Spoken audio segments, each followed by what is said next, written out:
आप भारत से मजबूत देश मानते हैं इजराइल को? सहयोग कर, सहयोगी है वो, सच्चा यार है। उसको धन से दोस्त को कहते है तब धन को तोड़ा जाता है। आपको पता है बेंजामिन नेतन्याहू उनकी पत्नी और बेटे पर भ्रष्टाचार के कितने बड़े आरोप लगे हैं? और इस्लामिक जो ऐसी मानसिकता है और वोट बैंक का तुष्टीकरण इस देश को न जाने कहां ले जाएगा। क्या आप मानते हैं कि इस्लाम मानने वाले लोग आतंकी हैं? देखिए, लेकिन सारे आतंकी तो बड़े बड़े निकलते हैं इस्लाम के मानने वाले लोग ही। पर तो भारत में भी आरएसएस पर आरोप है और अब कोर्ट में एनआईए से फांसी की जांच की मांग की गई है कि साध्वी प्रज्ञा जो ये सब आरएसएस जो हिंदू धर्म संगठन की हिस्सा है, उन पर आतंकवाद का केस चल रहा है। हमने धर्म को जोड़ दिया सर। धर्म कहा कि आप देखिएगा कि नहीं, धर्म ही नहीं। जब आप तीसरी विश्व विचारधारा, जो एक इस्लाम की विचारधारा है, एक कम्युनिज्म की विचारधारा है, एक आरएसएस हिंदुत्व सनातन इसकी विचारधारा है। तो जो मारे, जो मर्डर करे बच्चों का, उसको आतंकी कहेंगे ना, जो भी विचारधारा हो। आतंकी है नहीं, हमास के लोग आतंकी नहीं है। तो आरएसएस के लोग भी तो मारे ना, उन पर ही तो आरोप लग रहा है। कहां मारे? कहीं नहीं, ये सब झूठा है, सब झूठा है, सब झूठा, सब झूठा। ये सब देखिए बना। मेरे साथ बीजेपी के विधायक, बीजेपी के सीनियर नेता और न्यास परिषद के मेंबर वाचौल साहब हैं। दुनिया तीसरे वर्ल्ड वॉर के मुहाने पर है। मुझे लगता है वाचौल साहब जो भी बोलेंगे आप मान के चलिए कि आरएसएस बीजेपी वैसे ही सोचती है, क्योंकि वाचौल साहब की पूरी राजनीतिक और सामाजिक नैरेटिंग जो है वो आरएसएस से है, बीजेपी से है। वाचौल साहब कैसे देखते हैं ईरान और इजराइल के बीच जो युद्ध है, क्या तीसरा वर्ल्ड वॉर होगा और कौन जिम्मेदार है? देखिए, इसमें आप आरएसएस की भी बात किए हैं, बीजेपी की भी बात किए हैं। मैंने कहा नेता नहीं, आरएसएस की सोच और बीजेपी की सोच को भी छोड़ दीजिए। अभी जो इजराइल नहीं, हमने फिर कहा आपकी पूरी नैरेटिंग, जैसे हम लोग अम्बेडकरवादी सोच के हैं, बहुजनवादी सोच के हैं, सब आदमी पर सबका असर होता है। क्या आप इनकार करते हैं कि आप पर आरएसएस और बीजेपी का प्रभाव है? आप उस पार्टी के विधायक हैं। आरएसएस देश की सबसे बड़ी सामाजिक संगठन है। निश्चित रूप से सामाजिक, सांस्कृतिक, राजनीतिक आरएसएस परिवार का भारतीय जनता पार्टी वो अलग विषय हो जाएगा। अभी वर्ल्ड वार जो तीसरी की बात कर रहे हैं इजराइल और, तो इसके पृष्ठभूमि में जाना पड़ेगा। इजराइल और ईरान नाम तो ले लीजिए कम से कम। ईरान, इजराइल, मध्य एशिया कहिए, उसके बाद और अन्य देश हैं, कई देश हैं। भारत भी उस इस्लामिक टेररिज्म और इस्लाम में जो वर्चस्व की बात है, हम ही सही हैं, दुनिया सब गलत है। तो इस कारण आप देखिए कि इजराइल में ही जब यहूदी भाई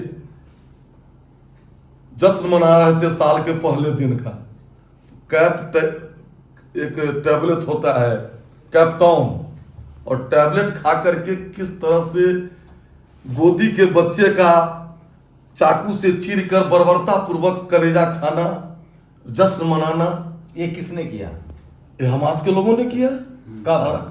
आपको अक्टूबर 23 में, डेट नहीं है, अक्टूबर 23 में। आपने एक शब्द कहा इस्लामिक आतंकी। क्या आप मानते हैं कि इस्लाम मानने वाले लोग आतंकी हैं? देखिए, लेकिन सारे आतंकी तो बड़े बड़े निकलते हैं इस्लाम के मानने वाले लोग ही। आज पाकिस्तान या देखिए कितना खून बह रहा है दुनिया में, आप देखें उसमें वर्चस्व की लड़ाई। तो आप और मानते हैं कि और जब आप मानते हैं कि धर्म की आड़ में आतंक बढ़ता है?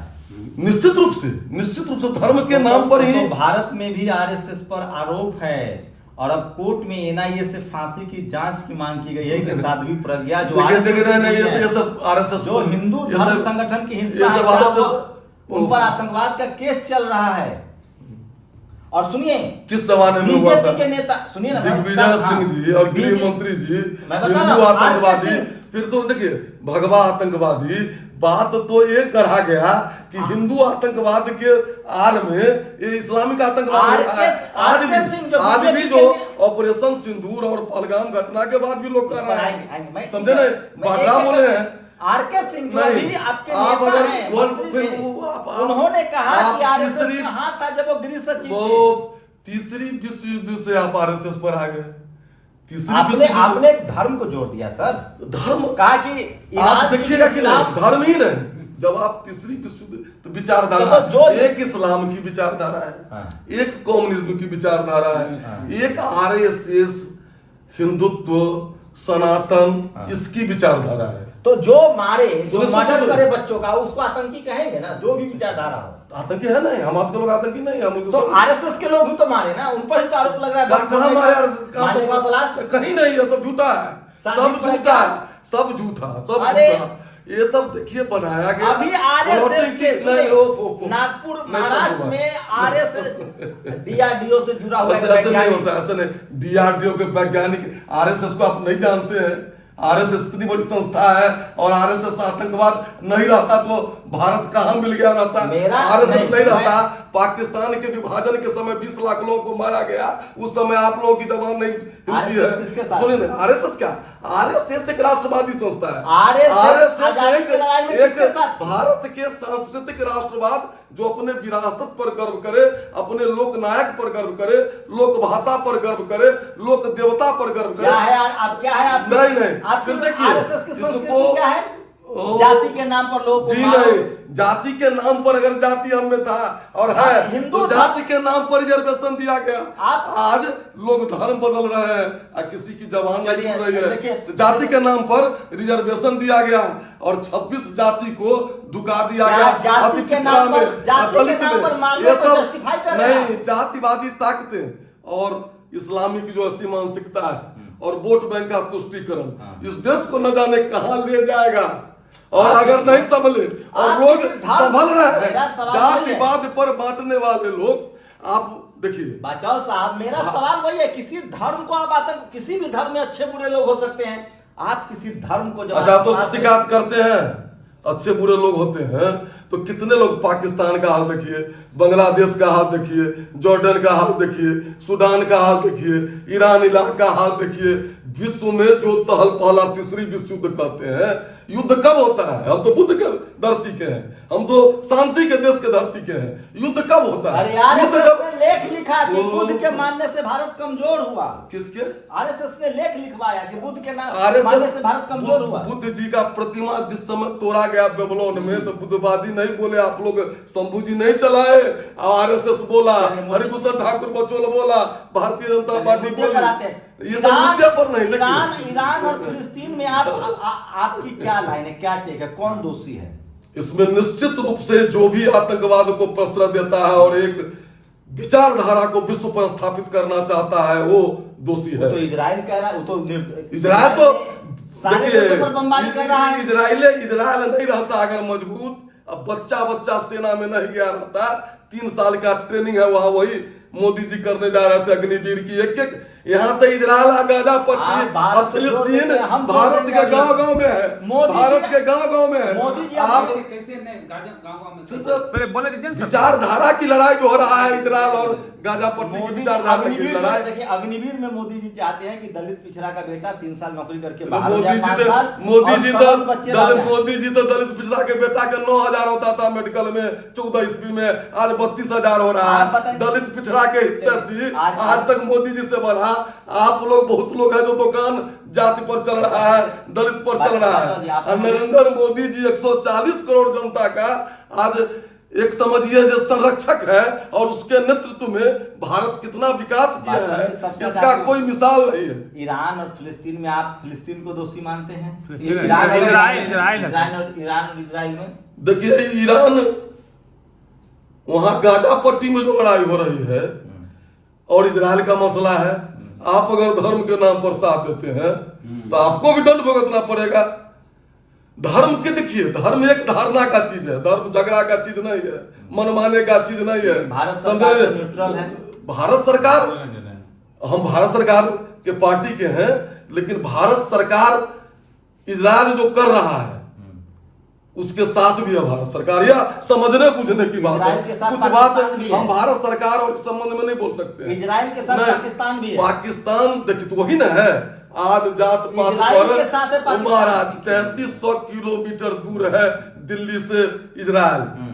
ईरान बीच में पाकिस्तान है, भारत के बाद पाकिस्तान है, अब पाकिस्तान के बाद ईरान है, ईरान के बाद इजराइल है। क्या हो रहा है यहाँ? आप लोग ऐसे बुद्धिजीवी कुछ वर्ग हैं जो जात के नाम पर, दलितवाद के नाम पर भारत के लोक देवता को भी नहीं मान। आप भगवान पर आएंगे। इजराइल जो हमला करता है गरीब देशों पर, ईरान पर उसने पहले हमला किया, फिलिस्तीन में इजराइल एक मजबूत राष्ट्रवादी देश है और जिस तरह वह अपने विचारधारा और व्यापार, बुद्धिता, संपन्नता, वैज्ञानिकता, मारक क्षमता में रखे हुए है, वो नहीं रहता तो मिट गया रहता वो। और भारत के भी एक एक व्यक्ति को उस तरह अगर देशभक्त नहीं बनेगा तो आज न कल मिट जाएगा, जात का तबला बजता रह जाएगा, किसी चीज का आप भी मुझे मजबूर करते हैं बार बार जात पर। मैं कह रहा हूँ क्या आप मजबूत, हम लोग देखिए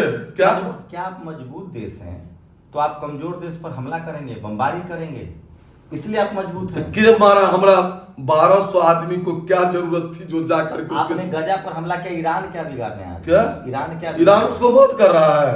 किसको? अथी को, वो हमास को, जो वहाँ का आतंकवादी संगठन है। आपको पता है बच्चों जी, अमेरिका ने आज तक वियतनाम, इराक, फिर अमेरिका के बाद में नहीं आई। अमेरिका का पिट्ठू है ये, क्या है? इजराइल। अब वो तो अमेरिका के बगैर नहीं, आप नहीं जानते हैं विश्व की सबसे इजराइल यहूदी मजबूत जात है। जाते पर अगर आते हैं तो उसका ब्रेन, उसका वैज्ञानिक, उसका व्यापारिक, अभी ट्रंप के चुनाव में जान लीजिए एक यहूदी 1000 करोड़ रुपया इलेक्शन में चंदा दिया और कहा कि मेरे देश को ध्यान रखिएगा। भारत को चंदा दिया? ट्रंप के चुनाव में चंदा दिया? भारत के नहीं, ट्रंप का जो चुनाव जिसमें राष्ट्रपति बने हैं, एक उद्योगपति जो इजरायली है अमेरिका में 1000 करोड़ रुपया चंदा दिया ट्रंप को। आप लोग यहूदी समाज से खुद को जोड़ते हैं क्या? इसमें जोड़ने की क्या बात है? वो एक मजबूत समाज है तो कहेंगे, नहीं तो जोड़ने की क्या बात हो गई? मतलब आप न्याय के साथ नहीं रहेंगे, मजबूत की तरफ रहेंगे। न्याय की परिभाषा क्या है? न्याय की परिभाषा जान लीजिए। न्याय की एक परिभाषा है कि जिसकी लाठी होती है उसी की भैंस होती है। लाख न्याय हो और ताकत नहीं हो तो कुछ नहीं होता है दुनिया में। तो लाख समझे नहीं? बुद्ध के पास न्याय था कि ताकत? अब फिर बुद्ध जी पर नहीं आए, बुद्ध जी अवतार थे, बुद्ध जी पर बोलने का हमको औकात है? तो आप हम तो जो दुनियादारी है उसमें तो सकिए नहीं रहे। Buddhism, Hinduism, Sikhism, Jainism, Islamism, इसमें तो अपना आप एक विषय है। ऐसा दुनिया में सबसे ताकतवर देश किसको मानते हैं? भारत को। भारत को मानते हैं। अभी जब भारत पाकिस्तान में ऑपरेशन सिंदूर हुआ तो पाकिस्तान के साथ कौन देश खड़ा था? अब जो रहने हम उसको घुटने, इजराइल किसके साथ खड़ा? भारत के साथ खड़ा? नहीं, पाकिस्तान के साथ कौन कौन देश खड़ा था? तुर्की था, तुर्की का ड्रोन हम लोग कहाँ चला गया? अमेरिका नहीं, अमेरिका था तो हमारे 26 आदमी के मांग का सिंदूर मिटाया। अरे तो उसके आका तक को उसके पाकिस्तान शहर में ढूक करके ये छोड़ दीजिए। मारे पाकिस्तान में घुस के क्या नहीं किए? तो सीज फायर क्यों हो गया? अब कोई बात हुई थी सीज फायर क्यों हो गया, लड़ते क्यों रहे, ये सब जानती है जनता। अरे ईरान घुटने के बल आकर के। और जान लीजिए पहली बार आजादी के बाद 11 तारीख से लेकर के आज तक इतने दिन पहली बार हुआ है जो एक गोली नहीं चल रही है पाकिस्तान बॉर्डर से। पाकिस्तान ने हमारे सीज फायर हम चुकी, आकाश, ब्रह्मोस, सारा दुनिया हिल गया। भारत की मारक क्षमता, भारत की मारक क्षमता को देख करके 4 आतंकी कहाँ है? 4 आतंकी नाना कहाँ है? 72 के पास सेना कह रहा है बीजेपी ज्वाइन कर लिया। अब शिवसेना तो अब दुख होता है। अच्छा, एक बाला साहब के पुत्र के पूरा पार्टी का स्टैंड देखता हूँ तो दिल कांप जाता है। अच्छा बाचौल साहब 2 मिनट का रखें। हम ये कह रहे हैं बाचौल साहब कि कहाँ वादा हुआ था चुनाव में कि पाक अधिकृत कश्मीर पीओ को लाएंगे, लाहौर घुस गए थे, टीवी वाले कह रहे थे लाहौर इस्लामाबाद चले गए। आपको लगता है सीज फायर हमने एक मौका गंवा दिया? ना दो, सीज फायर से हम विश्व में आज एक ब्रह्मोस के मांग हमारे अर्थव्यवस्था को इतना 90 देश का आ गया। अब भारत वो नहीं है। अब अगर ताकोगे तो घूस में घर के मारेंगे भी, या फिर हमारा ये तो सिद्धांत है। कब्जा करने में क्या दिक्कत थी? कहा कब्जा किया जाए? बॉर्डर यहाँ तो देश में जो उनके लोग मानने वाले पार्टियां वोट वाले लोग हैं, उनके को बॉर्डर है। अब भविष्य क्या होगा?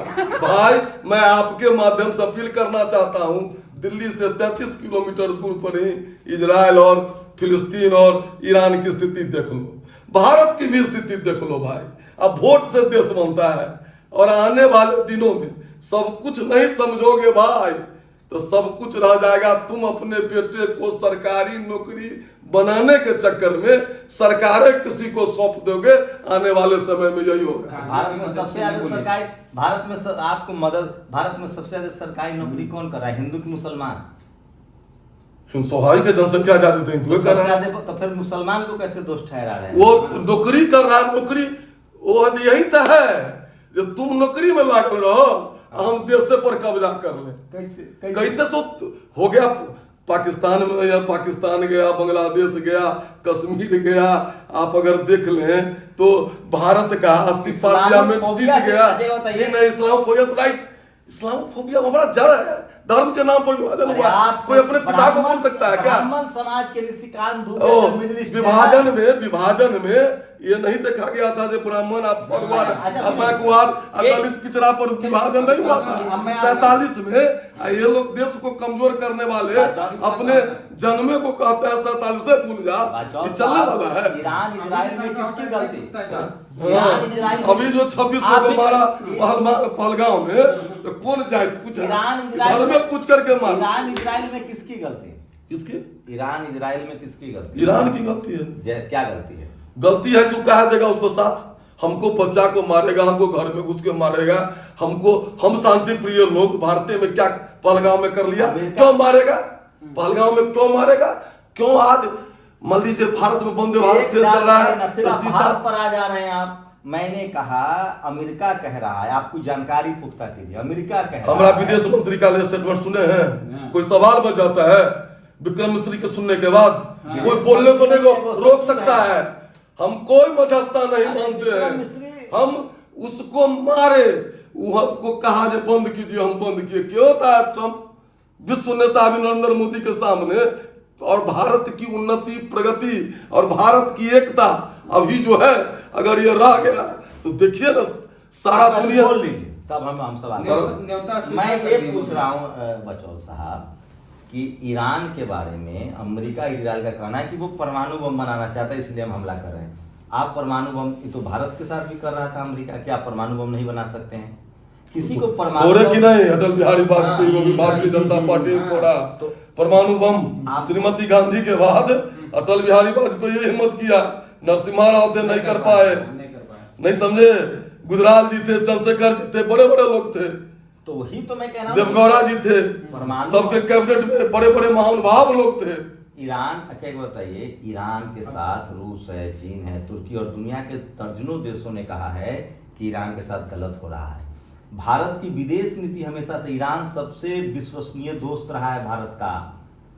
यहाँ तक कि अभी पाकिस्तान का मामला हुआ तो तुर्की ने भले उसको लेकिन ईरान जन सामान्य में हम लोग जो समझते हैं उसमें इजराइल ने जितना भारत को मदद किया है, और भारत ने जिस तरह से दोस्ताना संबंध, नहीं तो फिलिस्तीन और यासर अराफात के जमाने से विश्व के सबसे बड़े आतंकवादी नेता को श्रीमती गांधी घुमाती थी। वाजपेयी जी ने कहा है कि फिलिस्तीन का एक एक इंच जमीन। फिर वाजपेयी जी पर नहीं आइए, वाजपेयी जी राम के मर्यादा थे, राम के मर्यादा पर चलने वाले वाजपेयी जी भारत रत्न थे। नरेंद्र मोदी जी अभी हमारा कृष्ण का मर्यादा चल रहा है। अभी कृष्ण जिस तरह से 16 कला से निपुण होकर के देश को सुदर्शन चक्र लेकर के चलाया था, उस तरह नरेंद्र मोदी चला रहा है, समझे नहीं? वाजपेयी जी राम के मर्यादा को लेकर के चलाए। कहां से कहां? अच्छा बताइए, नरेंद्र मोदी जी का एक काम बताइए जो इंटरनेशनल लेवल का हो, जिस पर देश को फक्र हो। एक काम बताइए। 23 को अवार्ड कैसे मिल गया? 23 देश हमरा आपसे से ज्यादा बुद्धि सोचने वाला है। अरे एक काम बताइए हमको। कौन काम? इंडेक्स इंटरनेशनल होता है, बेरोजगारी गांव से जुड़ा है। हाँ, गांव से जुड़ा। गांव में भूखा कोई है? मोदी से पहले था।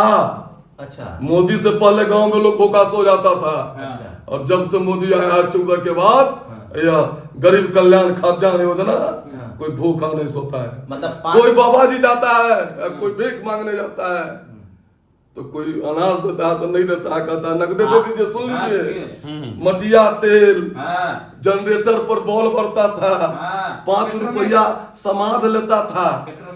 आप लोग कहते हैं, आप ही लोग कहते हैं डाटा जोड़िए 14 ईस्वी में कितना था। एक आदमी आप 20 लाख का डाटा यूज किए होइएगा, कहते हैं ना जब 15 लाख मांगो मोदी से। कौन सा डाटा? डाटा के तो दाम है, नेटवर्क जो चलता है मोबाइल में, हाँ डाटा। तो समझे नहीं? हम लोग जो मोबाइल लिए थे भैया, तो सुनने में भी पैसा लगता था। हम लोग इतने दिन में बदला है। कहाँ से कहाँ नहीं,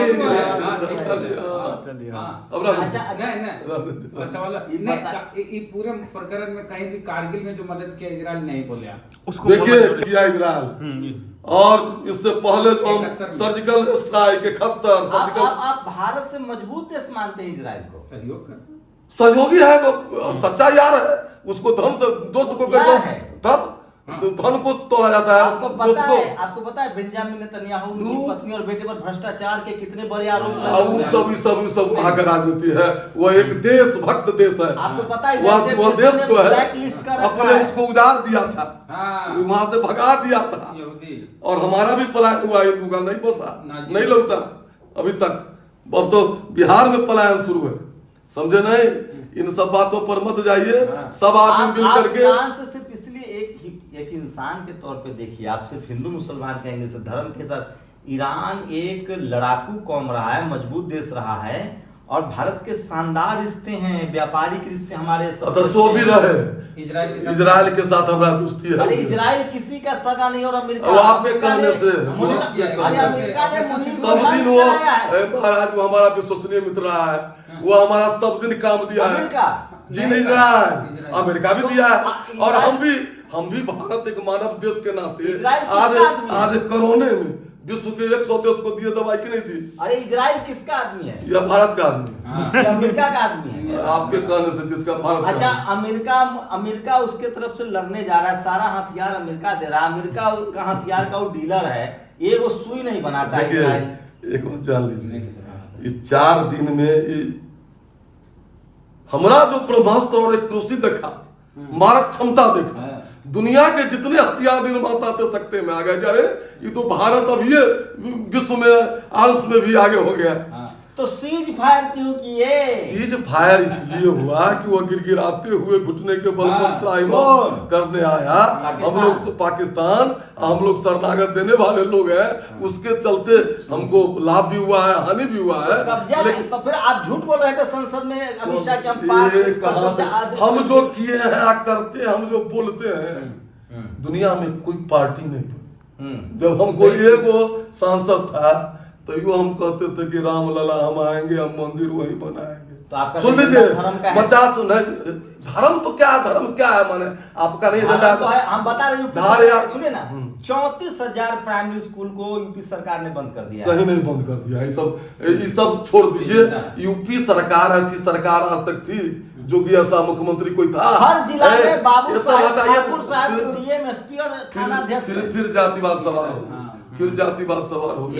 हम लोग राष्ट्रवादी हैं, आप जातिवादी हैं, लेकिन जाते धर्मे में जाते हैं, समझे नहीं? विश्व के इतना हिंदू जात भारत में हो कि कुछ नेपाल में हो, कुछ श्रीलंका में हो। अगर मिलजुल के नहीं रहोगे 10 से 20 साल में इजराइल 3300 किलोमीटर, ईरान इराक को देखो, पाकिस्तान को देखो, कश्मीर को देखो, बांग्लादेश को देखो, अररिया, किशनगंज, कटिहार, दरभंगा, मधुबनी, मोतिहारी, बेतिया, पटना के भी फुलवारी शरीफ और सब्जी बाग को देखो। अच्छा सुनिए ना, एक बात बताइए, इस देश में दलित पिछड़ों पर अत्याचार मुसलमान करता है कि जातिवादी मनुवादी लोग करते हैं? नौकरी कौन छीनता है? आप नहीं जानते हैं, नहीं देखे हैं। चलिए ना एक दिन हमारे साथ। हमको तो आज 26 गो जात देश भी ले लिए भैया। 26 को पचरा में ढुका दिए, दलित में ढुका दिए, सब मुंह ताकता है। उर्दू में इतना नंबर ले आता है जो सब अति पिछड़े का नौकरी। अब कोई बोलने वाला नहीं है, नहीं समझे? कोई कहने वाला नहीं। दलित भाई भी चुप है, अरे आखिर रिजर्वेशन हुआ क्यों? हाँ। इसलिए हुआ कि हिंदू जात में कुछ कुरीतियां थी, छुआछूत था, वो हमारा भाई था, पीछे रह गया था, उसको आगे लेने के तो लिए उस आरक्षण का रिजर्वेशन कौन करता है? मुसलमान करता है कि सवर्ण हिंदू करता है? कहीं कोई नहीं करता है, कहीं कोई नहीं करता है विरोध। अब ये सब गलत बात है। ये सब बरगला करके वोट लेने वाला जो सरकार है, और नया जो दलित का मसीहा बना है, जो परिवारवादी, भ्रष्टाचारी, पूंजीपति, प्रॉपर्टी, कास्ट, कैस्ट की राजनीति करने वाले लोग भारत हैं। में सबसे ज्यादा किस जात के पास संपत्ति है? अब इससे बकरा हमारा पास नहीं, हम सबसे फक्कर आदमी हैं। भारत में किस जात के पास सबसे ज्यादा जमीन है? अब ये सब देखिए, ये सब किस सब के पास क्या है, कहाँ है, ये सब भाई बहुत लंबा बात हो जाएगा। आप हटाइए, आप बगलों में सोचिए तो ये बाचौल साहब हैं, और मैं फिर कह रहा हूँ, इनसे ज्यादा ईमानदार कोई संघी, जिसको आरएसएस से जुड़ा, आरएसएस में जो लोग जुड़ते हैं उनको संघी कहते हैं, बाचौल साहब से ज्यादा ईमानदार कोई संघी नहीं हो सकता है, कोई बीजेपी का नेता नहीं हो सकता है। पूरी बात ईमानदारी से कहते हैं, और जो ये कह रहे हैं यही बीजेपी की पॉलिसी है, यही आरएसएस की पॉलिसी है। इसमें समझ लीजिए कि आप दलित हैं, पिछड़े हैं, अल्पसंख्यक हैं, किसान हैं, तो आपके बारे में क्या राय है आरएसएस और बीजेपी की? ठीक वही राय है जो बाचौल साहब कह रहे हैं। बाकी आप स्वतंत्र हैं, आप बताइए कि बाचौल साहब की राय सही है। हमने बात शुरू की थी, इनसे समय लिया था रिक्वेस्ट करके ईरान और इजराइल पर। सोचिए, दुनिया के देश जहां ईरान से सिंपैथी रख रहे हैं, और दुनिया कह रहा है कि अमेरिका और इजराइल मिलकर एक निर्दोष देश पर बमबारी कर रहा है। बाचौल साहब का कहना है, और यहाँ के आरएसएस के लोगों का कहना है कि हम मजबूत के साथ रहेंगे। जैसे जब कांग्रेस मजबूत थी तो वो कांग्रेस के साथ थे, जब वो बीजेपी मजबूत हो गई तो वो बीजेपी के साथ है। आप लोग अपनी राय जरूर दीजिए। बात करने का, कम से कम ये संविधान हमें बात करने का हक देता है। बाचौल साहब से बात करना हमेशा अच्छा रहता है। अगर आपको भी बीजेपी और आरएसएस को समझना है तो बाचौल साहब से बात कीजिए। शंभू कुमार सिंह, नेशनल दस्तक, पटना। दस्तक की आपसे गुजारिश है कि अगर इसको बचाना चाहते हैं तो नेशनल दस्तक को सब्सक्राइब करने के लिए रेड कलर के सब्सक्राइब बटन को दबाएं, फिर बेल आइकन की घंटी दबाएं। नेशनल दस्तक को बचाने के लिए बहुत जरूरी है कि हर खबर को शेयर करें, लाइक करें, कमेंट जरूर करें।